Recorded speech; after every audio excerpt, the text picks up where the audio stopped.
Salam sejahtera untuk kita semua. Bagi yang muslim, assalamualaikum. Yang Nasrani, shalom. Yang Hindu, om swastiastu. Yang Buddha, namo buddhaya. Dan untuk semuanya, salam kebajikan. Ini cuma cerita fiksi, kalau ada kesamaan nama dan tempat mohon maaf. Yuk, langsung aja. Bro, lo pernah denger cerita polisi yang hilang gara-gara nantangin kiai? Nah, di desa ini ada kejadian yang bikin warga sampai merinding. Awalnya cuman adu mulut biasa, tapi tiba-tiba brak! Polisi itu lenyap tanpa jejak. Dan yang lebih serem, warga malah diteror sesuatu yang gak masuk akal. Apa yang sebenarnya terjadi? Siap-siap, karena ini bukan cerita biasa. Di sebuah desa kecil, kehidupan warga berjalan dengan tenang.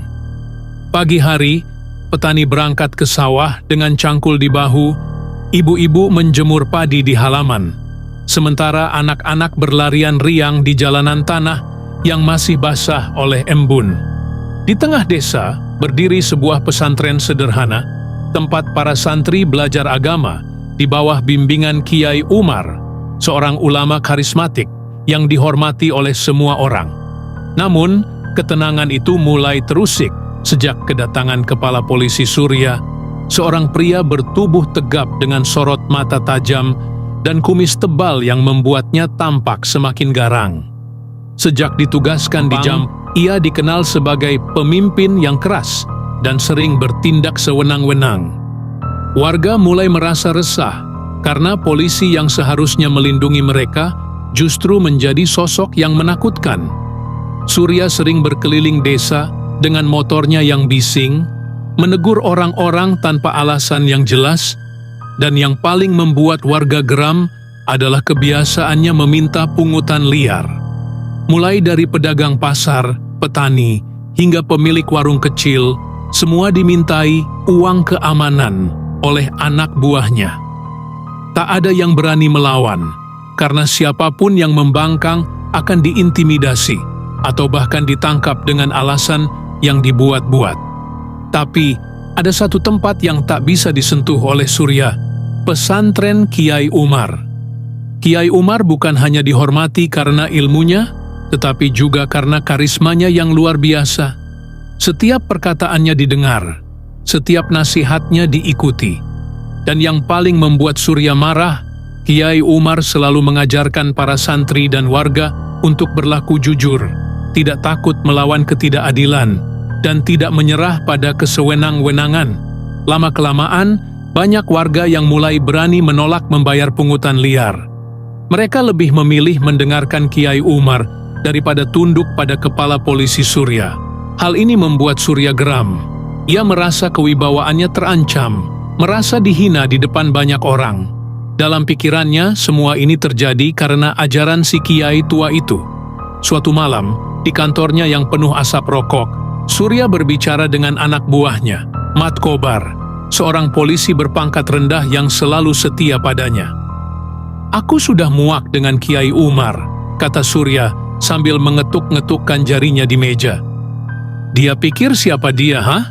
Mau jadi pahlawan di desa ini?" Mat Kobar mengangguk setuju. "Benar, Pak. Gara-gara dia, warga jadi kurang ajar. Kemarin saya minta pungutan di warung Bu Siti. Dia bilang, kata Kiai, itu haram." "Apa-apaan itu?" Surya mendengus kasar. "Besok pagi kita datangi pesantrennya. Aku mau kasih dia pelajaran. Lihat saja, kalau dia berani macam-macam, aku tak segan-segan menghajarnya." Mat Kobar tertawa kecil, membayangkan betapa kocaknya melihat seorang kiai tua dihajar habis-habisan. Mereka tidak tahu bahwa rencana mereka akan membawa malapetaka besar. Sesuatu yang tak pernah mereka bayangkan akan terjadi di desa. Sesuatu yang akan menjadi cerita yang melegenda selama bertahun-tahun. Besok pagi akan menjadi hari yang tidak terlupakan.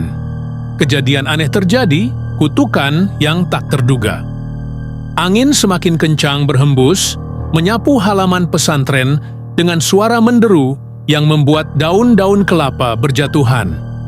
Langit yang tadinya biru kini berubah kelabu, seakan alam ikut murka atas apa yang baru saja terjadi. Warga desa yang menyaksikan kejadian itu mulai merasa ada yang tidak beres. Beberapa dari mereka berpegangan satu sama lain, sementara para santri saling bertatapan dengan wajah penuh tanda tanya dan ketakutan. Kepala polisi Surya masih berdiri tegak di depan Kiai Umar. Napasnya memburu karena emosi yang belum juga reda. Ia merasa puas telah menampar wajah sang kiai di depan banyak orang, sebagai bentuk pembuktian bahwa ia adalah penguasa di desa ini. Namun, rasa puas itu hanya bertahan sebentar. Tiba-tiba, Surya merasakan sesuatu yang aneh di tubuhnya. Kepala gue. Surya mengerang sambil meraba pelipisnya. Pandangannya berputar, tubuhnya mendadak terasa ringan seperti kapas. Mat Kobar yang berdiri di dekatnya langsung memegang bahu Surya.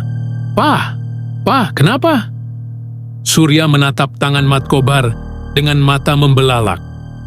Kenapa tanganmu? Jadi kecil banget? Mat Kobar mengernyit.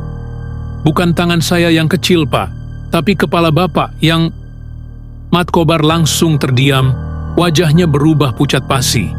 Bibirnya gemetar, ingin berbicara, tapi tidak bisa.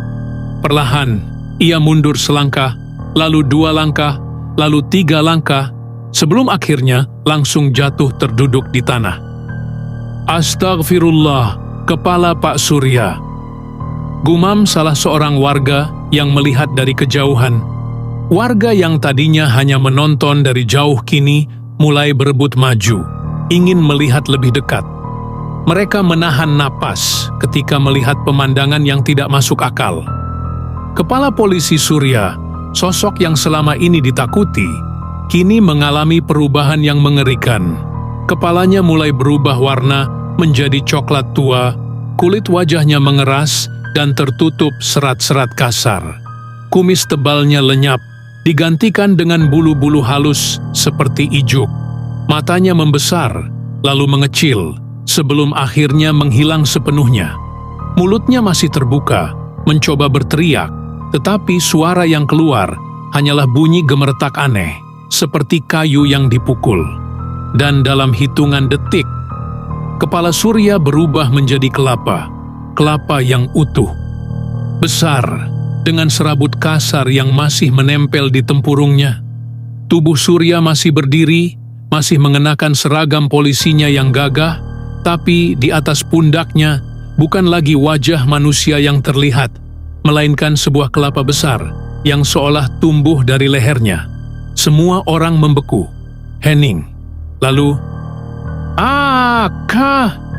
Teriakan pertama pecah dari mulut seorang ibu yang langsung kabur ke dalam rumahnya, disusul oleh jeritan beberapa santri yang ketakutan. Beberapa lari terbirit-birit ke dalam pesantren, sementara yang lainnya hanya bisa berdiri mematung dengan wajah pucat. Mat Kobar jatuh tersungkur di tanah, tangannya gemetar. Pak, kepala Bapak berubah jadi. Sementara itu, tubuh Surya yang kepalanya kini kelapa mulai bergerak tidak karuan. Tangannya menggapai-gapai ke udara, kakinya melangkah tak terarah seperti orang linglung. Suara teriakan masih keluar dari tubuhnya, tapi kini terdengar lebih teredam, seolah suara itu berasal dari dalam tempurung kelapa. "Warga desa, tolong gue! Tolong, ini kenapa? Kenapa kepala gue jadi kelapa?" Namun, suara Surya yang biasanya garang kini terdengar lebih aneh, serak, dan sedikit bergaung, seperti suara yang keluar dari dalam gua. Tidak ada yang berani mendekat. Bahkan Mat Kobar, yang selama ini menjadi pengikut setia Surya, langsung merangkak mundur dengan wajah penuh ketakutan. Kiai Umar tetap diam di tempatnya. Matanya menatap lurus ke arah Surya, penuh dengan rasa iba. "Subhanallah, ini bukan kehendakku, Nat Surya. Ini adalah kuasanya," ucapnya pelan. Surya yang kepalanya kini kelapa masih terus berusaha berbicara, tapi kata-katanya semakin sulit dipahami. Saya, Aka. Tiba-tiba tubuhnya tersentak ke belakang, lalu jatuh terduduk di tanah dengan keras. Dan saat itu juga, suara gamelan yang tadi terdengar samar, kini semakin jelas, semakin nyata, seolah datang dari dunia lain yang sedang menyaksikan keanehan ini dengan penuh keheningan. Kepanikan dan keajaiban, warga desa gempar dan misteri yang terjadi. Warga desa yang menyaksikan kejadian itu masih terdiam. Beberapa dari mereka menahan napas, sementara yang lain mulai berpegangan satu sama lain, seakan takut sesuatu yang lebih mengerikan akan terjadi. Suara angin yang tadi kencang perlahan mereda, tapi gemuruh di hati mereka semakin menjadi-jadi. Di tanah, kepala polisi Surya masih terduduk dengan tubuh gemetar. Tangan kasarnya meraba-raba kepalanya yang kini bukan lagi kepala manusia, melainkan kelapa yang utuh dan kasar. Dari dalam tempurung kelapa itu, suara Surya masih terdengar, tetapi semakin aneh dan terputus-putus. Apa ini? Kenapa? Kepalaku. Tolong. Namun, suaranya tidak lagi sejelas tadi. Kini terdengar bergema, seakan keluar dari dalam ruangan kosong. Warga yang mendengar suara itu semakin bergidik ngeri. Tiba-tiba, seorang bocah desa yang penasaran maju mendekat. Ia menatap kepala Surya dengan mata bulat, lalu tanpa sadar mengulurkan tangan kecilnya dan mengetuk kelapa itu 2 kali. Tok! Tok! Suara khas kelapa tua yang diketuk terdengar begitu jelas. Bocah itu mundur dengan mata melebar. Beneran kelapa, bisiknya dengan suara gemetar. Warga desa yang lain langsung heboh. Astagfirullah, ini beneran kutukan, teriak seorang ibu yang langsung merapatkan selendangnya ke dada. Pak Surya, ke kepala Pak Surya jadi kelapa beneran. Gimana bisa? Seorang bapak tua terhuyung mundur, hampir jatuh saking terkejutnya. Jangan-jangan ini hukuman dari Gusti Allah karena dia sudah berani menampar kiai, sahut seorang pemuda yang dari tadi melihat dengan wajah ngeri. Mat Kobar, yang selama ini setia pada Surya, kini malah berdiri gemetar. Wajahnya pucat pasi, keringat dingin bercucuran di dahinya. Perlahan, ia menatap Kiai Umar dengan sorot mata ketakutan. Kiai, Anda yang ngelakuin ini kan? Anda pakai ilmu sihir ya? Suaranya bergetar. Kiai Umar menghela napas panjang. Ia menatap Mat Kobar dengan tatapan iba, lalu menggeleng pelan. Nak Kobar, ini bukan ulahku. Aku hanya seorang hamba Allah yang lemah. Ini adalah kehendaknya. Mat Kobar masih tidak bisa menerima kenyataan itu. Ia mundur selangkah, lalu berbalik lari ke arah warga. Warga desa, kalian lihat sendiri, ini ilmu hitam. Kiai Umar sudah mengguna-gunai Pak Surya. Namun, alih-alih mendukung, warga desa justru menatap Mat Kobar dengan wajah dingin. Kamu lupa Kobar, Kiai Umar itu orang suci. Dia nggak mungkin pakai ilmu hitam, kata seorang bapak sambil melipat tangan di dada. Kalau ini memang guna-guna, kenapa Kiai nggak pernah pakai buat jahat? Kenapa baru sekarang? Sahut seorang ibu lainnya. Mat Kobar kehabisan kata-kata. Ia ingin membantah, tapi pikirannya sendiri sudah kacau balau. Ia melihat Surya yang masih meraba-raba kepala kelapanya, mendengar suaranya yang semakin sulit dipahami, dan rasa takut semakin menguasai dirinya. Tiba-tiba terdengar suara keras. Brak! Semua orang menoleh ke arah Surya. Tubuh pria itu kini bergerak dengan aneh. Seperti tidak bisa mengendalikan dirinya sendiri, ia berdiri dengan kaku, lalu mulai berjalan tanpa arah, seperti orang yang sedang kesurupan.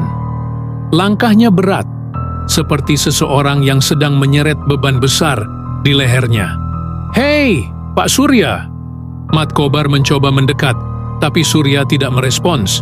Tangan Surya meraih sesuatu di pinggangnya. Semua orang menahan napas. Ia mencabut pistolnya. Warga semakin panik. Beberapa orang langsung mundur, takut kalau tiba-tiba Surya melepaskan tembakan secara acak. Namun, yang terjadi malah lebih aneh lagi. Surya mengangkat pistol itu tinggi-tinggi. Lalu, dor! Ia menembak ke langit. Warga semakin berteriak. Para santri berhamburan ke dalam pesantren. Beberapa anak kecil menangis ketakutan. Surya terus menembak ke atas. Dor! Dor! Dor! Tapi yang membuat semua orang semakin terkejut adalah setelah peluru terakhir dilepaskan, tiba-tiba pistol itu jatuh dari tangannya, dan kemudian tubuh Surya jatuh berlutut. Tangannya mencakar-cakar tanah, seolah sedang berusaha bertahan dari sesuatu yang tidak terlihat. Lalu, suara yang keluar dari mulutnya semakin aneh, semakin berat, dan kemudian perlahan-lahan ia berhenti bergerak. Hening, semua orang menahan napas. Lalu, sesuatu yang lebih mengerikan terjadi. Leher Surya mulai memanjang, semakin panjang, dan kepala kelapanya terlepas dari tubuhnya. Kubrak! Kelapa itu jatuh ke tanah dan berguling perlahan. Warga yang melihat langsung berteriak ketakutan. Astagfirullah, kelapanya copot. Pak Surya. Tubuh Surya yang kehilangan kepala masih berlutut di tanah, tapi tak lagi bergerak. Sementara itu, kelapa yang tadinya berada di atas lehernya kini menggelinding pelan ke arah Kiai Umar, berhenti tepat di depan kakinya. Semua orang memandang Kiai Umar dengan tatapan penuh tanya dan ketakutan. Kiai hanya diam. Ia menunduk, menatap kelapa di kakinya, lalu berbisik pelan, hampir tak terdengar. Inna lillahi wa inna ilaihi raji'un. Tak ada yang tahu apa yang harus dilakukan. Tak ada yang tahu apa yang sebenarnya terjadi. Tapi satu hal yang pasti, hari itu Desa Jampang menjadi saksi atas kejadian paling aneh yang pernah terjadi. Dan kutukan ini baru saja dimulai. Misteri kelapa berbicara dan ketakutan. Warga Kelapa yang sebelumnya berada di atas pundak kepala polisi Surya, kini terguling di tanah, diam tak bergerak. Namun, suasana di sekitar masih terasa mencekam. Tidak ada yang berani menyentuhnya. Tubuh Surya yang kehilangan kepala masih berlutut di tanah, kaku dan membisu, seperti patung yang kehilangan jiwanya. Warga hanya bisa menatap kejadian itu dengan wajah pucat. Beberapa santri yang tadinya berlarian ke dalam pesantren, kini mengintip dari balik pintu, takut tapi juga penasaran. Mat Kobar masih berdiri dengan napas tersengal. Otaknya belum bisa menerima apa yang baru saja terjadi. Dengan tangan gemetar, ia menunjuk kelapa di tanah. Tidak mungkin. Ini tidak mungkin. Kepala manusia tidak bisa berubah jadi kelapa? Tidak masuk akal. Namun, sebelum ada yang sempat menjawab, sesuatu yang lebih mengejutkan terjadi. Kelapa itu mulai bergetar. Awalnya pelan, hanya sedikit bergeser di tanah. Tapi kemudian, getarannya semakin kuat, seolah-olah ada sesuatu di dalamnya yang mencoba keluar. Warga langsung mundur dengan wajah ketakutan. Astagfirullah! Itu kenapa? Kelapanya gerak sendiri. Teriak seorang ibu sambil memeluk anaknya. Mat Kobar membelalakkan mata. Jangan bilang kelapa itu masih hidup. Lalu, dari dalam kelapa itu, terdengar suara aneh. Suara Surya. Aku masih hidup. Semua orang langsung menjerit ketakutan. Ya Allah, kelapanya bicara. Seorang bapak tua langsung pingsan di tempat. Anak-anak kecil menangis ketakutan. Bahkan Mat Kobar, yang sebelumnya lantang, kini mundur sambil gemetaran. Dari dalam kelapa, suara Surya kembali terdengar, kini lebih keras dan penuh keputusasaan. Tolong aku masih hidup, aku bisa mendengar kalian, aku bisa melihat kalian, tolong aku. Namun, suara itu terdengar jauh, seperti seseorang yang berbicara dari dalam gua yang dalam dan gelap. Kiai Umar masih berdiri di tempatnya, wajahnya tetap tenang, meskipun ada sedikit raut kesedihan di matanya. Ia menatap kelapa itu dengan tatapan penuh iba. Astagfirullah. Nak Surya, apa yang telah kau perbuat hingga Allah menimpakan hal seperti ini kepadamu? Gumamnya lirih. Kelapa itu kembali bergetar. Kiai, ini pasti ulahmu. Kau yang melakukan ini padaku, kan? Suara Surya terdengar semakin putus asa, penuh kemarahan dan ketakutan. Kiai Umar menggeleng pelan. Bukan aku, Nak Surya. Ini adalah peringatan dari Allah. Kau telah menzalimi banyak orang. Kau menindas rakyat kecil, meminta uang haram, dan kini kau telah melakukan sesuatu yang seharusnya tidak kau lakukan kau menampar seorang hamba Allah tanpa alasan. Kelapa itu semakin bergetar, seolah ingin melompat dari tanah, tetapi tetap tak bisa bergerak jauh. Tidak, aku tidak percaya. Aku hanya ingin menunjukkan kekuasaanku. Aku hanya ingin dihormati. Aku hanya... Tiba-tiba, kelapa itu terbelah dua. Krrrr. Suara retakan keras membuat semua orang menahan napas. Bagian dalam kelapa itu terlihat, tapi anehnya tidak ada air kelapa di dalamnya. Tidak ada daging kelapa putih seperti biasanya. Yang ada hanyalah kegelapan. Seperti lubang tak berdasar, hitam pekat, seakan di dalamnya bukanlah ruang biasa, melainkan gerbang menuju sesuatu yang tak bisa dijelaskan. Dan dari dalam lubang itu, suara Surya kembali terdengar, tetapi kali ini suaranya berubah, lebih dalam, lebih jauh, seperti seseorang yang sedang jatuh ke dalam jurang tanpa dasar. Tolong, aku... Suara itu semakin lama semakin lirih, semakin jauh, hingga akhirnya hilang sama sekali. Lalu, dalam hitungan detik, kedua belahan kelapa itu menguap menjadi asap hitam. Semua orang yang melihat kejadian itu hanya bisa terdiam. Ketakutan memenuhi hati mereka. Seseorang berbisik pelan, hampir tak terdengar. Pak Surya hilang. Dia benar-benar hilang. Tak ada yang tahu kemana perginya. Tak ada yang tahu apakah ia masih hidup atau sudah menjadi bagian dari dunia lain. Yang jelas, hari itu, di Desa Jampang, sebuah legenda lahir. Legenda tentang kepala polisi yang berubah menjadi kelapa dan lenyap ke dalam kegelapan. Dan sejak saat itu, warga desa tidak pernah lagi mendengar nama Surya. Seakan-akan ia tak pernah ada. Suasana yang biasanya hangat dengan obrolan warga kini berubah sunyi. Tak ada suara jangkrik, tak ada hembusan angin yang biasa membawa aroma tanah basah. Semuanya terasa hening, terlalu hening, seakan desa itu telah kehilangan kehidupannya. Warga yang menyaksikan kejadian siang tadi masih belum bisa tidur.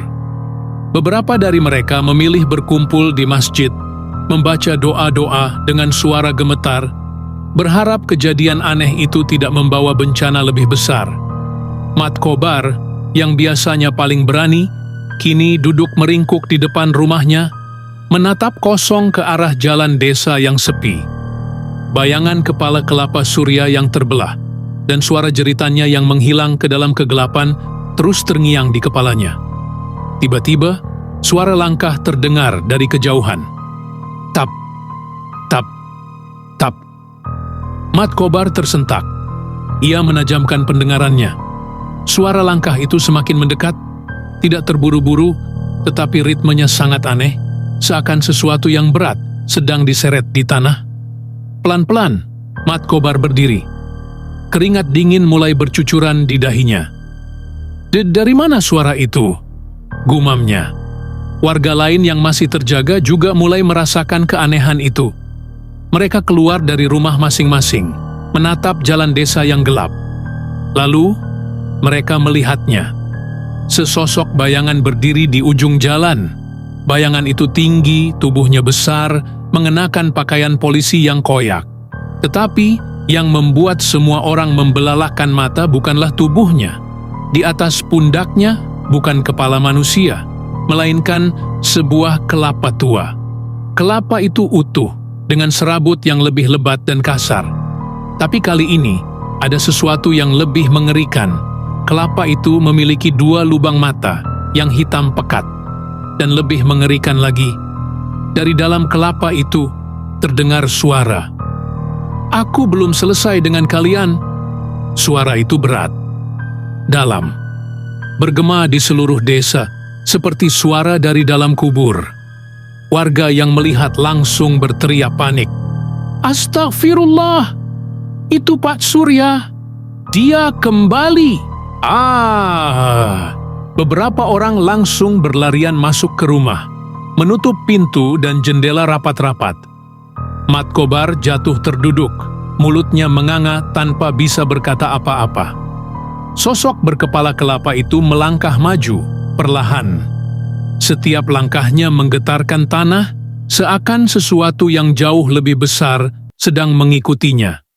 Kiai Umar, yang sejak tadi hanya diam, kini maju ke depan warga.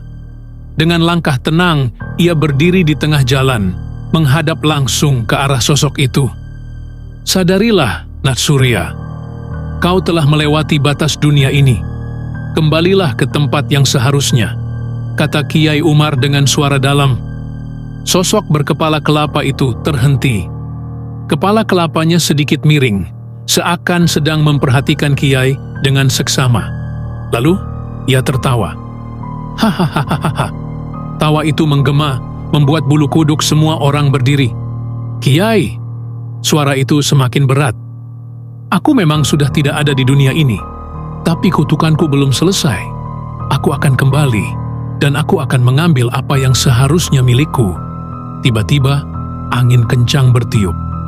Pohon-pohon kelapa di sekitar desa bergoyang liar, seakan ada kekuatan tak kasat mata yang menggetarkannya. Beberapa warga yang masih di luar berteriak ketakutan, mencoba berlindung. Kiai Umar tetap berdiri tegak. Ia mengangkat tangan, berdoa dengan suara yang kuat. Ya Allah, lindungilah kami dari segala kejahatan yang mengganggu. Angin semakin kencang. Sosok berkepala kelapa itu mulai menghilang di tengah bayangan malam. Tapi sebelum sosok itu benar-benar lenyap, suaranya terdengar sekali lagi. Ini belum selesai, Kiai. Aku akan kembali, dan desa ini akan merasakan akibatnya. Lalu, semuanya menjadi hening. Angin berhenti, pepohonan diam, sosok itu menghilang. Tetapi semua warga tahu, kutukan ini belum benar-benar berakhir. Sesuatu masih mengintai desa Jampang, dan mereka hanya bisa menunggu dalam ketakutan kapan sosok berkepala kelapa itu akan kembali lagi. Teror yang mulai menyebar. Setelah kejadian malam itu, suasana di desa berubah drastis. Warga yang biasanya sibuk di sawah dan pasar, kini lebih sering berdiam di rumah. Jikapun harus keluar, mereka selalu bergerombol, enggan berjalan sendirian. Anak-anak tidak lagi bermain di luar saat senja, sementara para orang tua berulang kali mengingatkan keluarga mereka untuk tidak keluar rumah setelah maghrib. Sebab, sejak malam itu, teror mulai menyebar. Mimpi buruk yang sama. Awalnya, kejadian aneh hanya terjadi pada Mat Kobar. Malam setelah ia melihat sosok surya berkepala kelapa, Mat Kobar bermimpi buruk. Dalam mimpinya, ia berada di tengah kebun kelapa yang luas. Pohon-pohon kelapa menjulang tinggi, tetapi anehnya, semua kelapanya memiliki wajah. Dan yang paling mengerikan, semua wajah itu adalah wajah surya. Kelapa-kelapa itu menatapnya, mulut mereka bergerak-gerak tanpa suara. Mat Kobar berusaha berlari, tetapi kakinya terasa berat. Setiap langkah yang ia ambil, tanah semakin dalam menelannya, seakan menariknya ke bawah. Lalu, suara itu terdengar. Kobar, kau pikir kau bisa lari dariku? Mat Kobar menoleh, dan di sana, di antara pohon-pohon kelapa, berdiri sosok surya.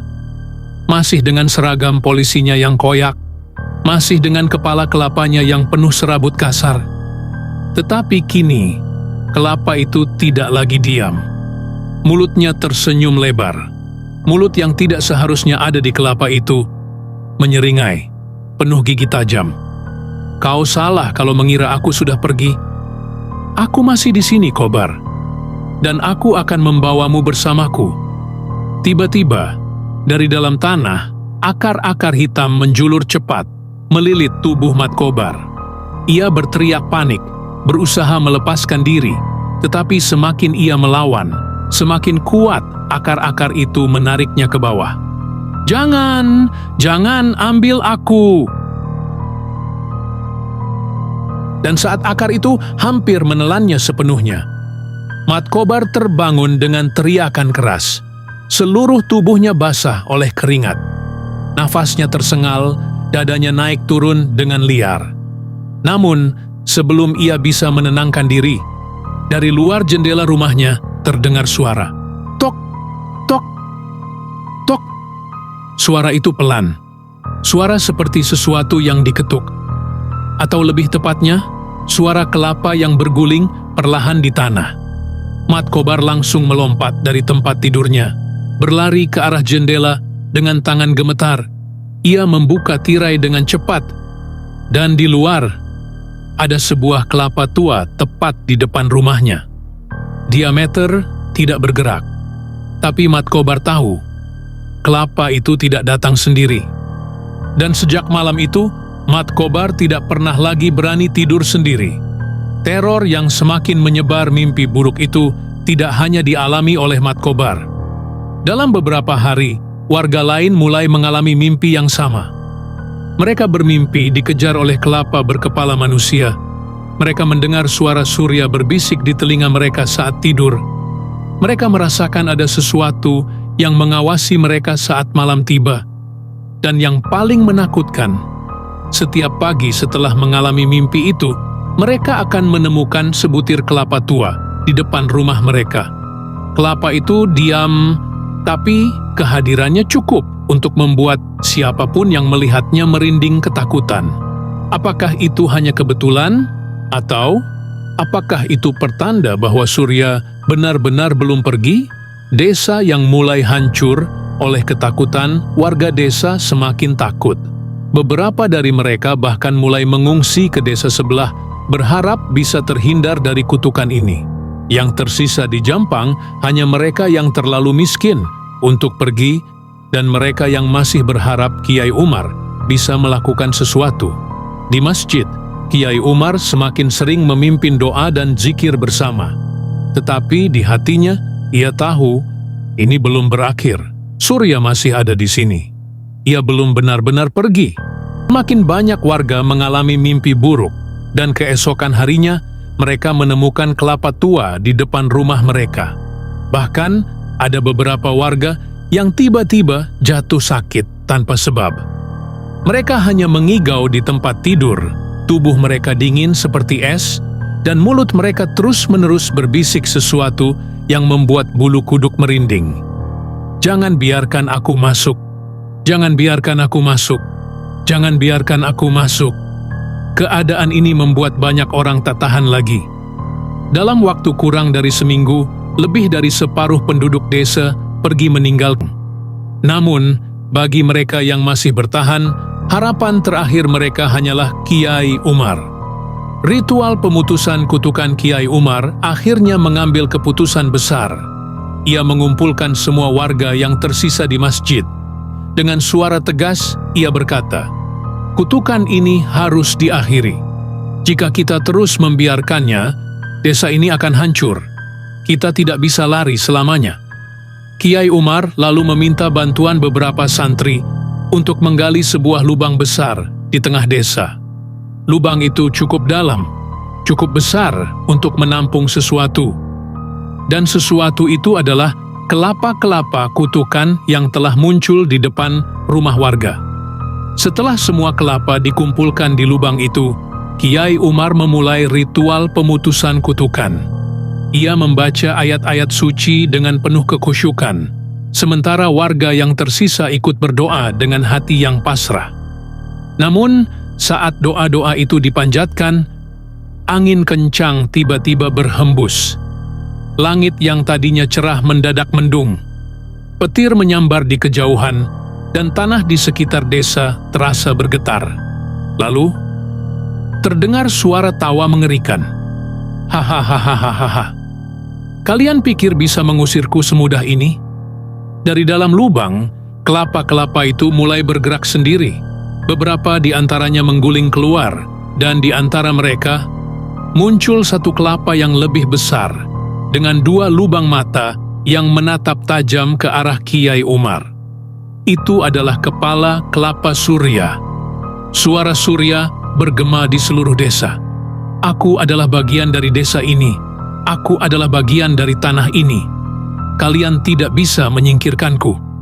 Kiai Umar tetap tenang. Ia tidak gentar sedikit pun. Dengan suara lantang, Ia berkata, "Kau adalah bagian dari desa ini, tetapi bukan dengan cara yang kau inginkan. Kau telah melakukan banyak dosa, Nak Surya. Sudah saatnya kau menerima balasanmu dan beristirahat dengan tenang." Kiai Umar mengangkat tangannya ke langit, lalu menghantamkan tongkatnya ke tanah. Dor! Ledakan cahaya putih menyelimuti desa. Angin kencang berputar, suara jeritan surya semakin melemah, dan kelapa-kelapa di dalam lubang mulai meledak satu persatu. Dor! Dor! Dor! Kelapa terakhir yang tersisa adalah kepala kelapa surya. Ia bergetar hebat, retakan mulai muncul di permukaannya. "Teai, tidakkah? Aku tidak mau hilang." Tetapi semuanya sudah terlambat. Cahaya putih menyelimuti kelapa itu, dan dalam hitungan detik, boom! Kelapa itu hancur berkeping-keping. Angin berhenti, langit kembali cerah. Semua warga jatuh terduduk, lemas, tidak percaya bahwa semuanya akhirnya berakhir. Dan untuk pertama kalinya setelah sekian lama, Desa Jampang kembali tenang. Epilog, desa yang kembali damai. Setelah kejadian itu, tidak ada lagi kelapa misterius yang muncul. Tidak ada lagi mimpi buruk. Tidak ada lagi suara bisikan di malam hari. Sebagian warga yang sempat pergi akhirnya kembali. Desa Jampang yang hampir musnah kini mulai bangkit kembali. Namun, sebagai pengingat, warga membangun sebuah batu nisan tanpa nama di lokasi lubang tempat kelapa-kelapa itu dikubur. Mereka tidak tahu apakah arwah surya akhirnya tenang atau tidak. Tetapi mereka percaya, jika mereka mulai melakukan kezaliman lagi, kutukan itu bisa kembali. Dor! Ledakan cahaya putih menyelimuti desa. Angin kencang berputar, suara jeritan surya semakin melemah, dan kelapa-kelapa di dalam lubang mulai meledak satu persatu. Dor! Dor! Dor! Kelapa terakhir yang tersisa adalah kepala kelapa surya. Ia bergetar hebat, retakan mulai muncul di permukaannya. "Teai, tidakkah? Aku tidak mau hilang." Tetapi semuanya sudah terlambat. Cahaya putih menyelimuti kelapa itu, dan dalam hitungan detik, boom! Kelapa itu hancur berkeping-keping. Angin berhenti, langit kembali cerah. Semua warga jatuh terduduk, lemas, tidak percaya bahwa semuanya akhirnya berakhir. Dan untuk pertama kalinya setelah sekian lama, desa tenang. Epilog, desa yang kembali damai. Setelah kejadian itu, tidak ada lagi kelapa misterius yang muncul. Tidak ada lagi mimpi buruk. Tidak ada lagi suara bisikan di malam hari. Sebagian warga yang sempat pergi akhirnya kembali. Desa Jampang yang hampir musnah kini mulai bangkit kembali. Namun, sebagai pengingat, warga membangun sebuah batu nisan tanpa nama di lokasi lubang tempat kelapa-kelapa itu dikubur. Mereka tidak tahu apakah arwah surya akhirnya tenang atau tidak. Tetapi mereka percaya, jika mereka mulai melakukan kezaliman lagi, kutukan itu bisa kembali. Pesan moral, kesombongan dan kekuasaan yang disalahgunakan akan membawa kehancuran. Surya yang arogan dan menindas rakyat akhirnya mendapatkan balasan atas perbuatannya. Jangan meremehkan orang yang berbuat baik. Kiai Umar yang sabar akhirnya menjadi penyelamat desa. Keberanian menghadapi ketakutan lebih baik daripada melarikan diri. Warga yang bertahan dan berdoa akhirnya bisa mengakhiri kutukan di desa mereka. Setiap perbuatan memiliki konsekuensi. Baik atau buruk, semuanya akan kembali kepada kita suatu hari nanti.